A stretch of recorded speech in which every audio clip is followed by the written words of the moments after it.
This is a 170-ton truck.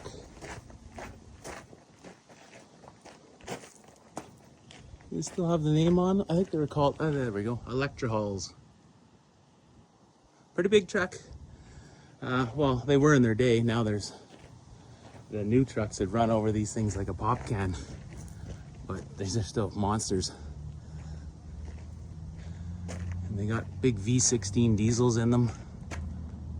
Some of the old ones had Detroit diesel, 149 Detroit diesels in them. I think they had the 149s in these. Pretty sure that's what they were. 2-stroke diesels.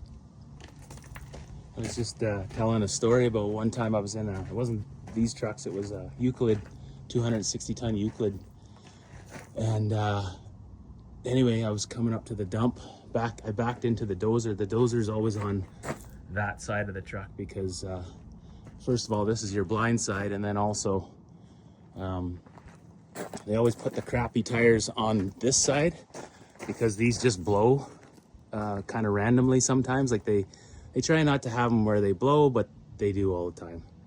And I mean, if I'm standing here and one blows, it's probably gonna, if it doesn't kill me, it's gonna blow my eardrums out. But anyways, I was backing into the dump beside the dozer, and I lifted my box. I think it only went up about 5 feet. And what I didn't know was this fuel tank, I just got fueled up, and this fuel tank, which was much bigger than this one on the other truck, it broke the mounts off. The mounts broke right off, and it took out the hydraulic lines to my hoist cylinders. And so here I am with 200, and we used to haul like 280 tons regularly. Got this big load. It's 5-6 feet up. I don't know how far it was, but it was up there. And all of a sudden it came crashing down. It was extremely violent in the cab. But I didn't get hurt or nothing, but it definitely got the old heart pumping.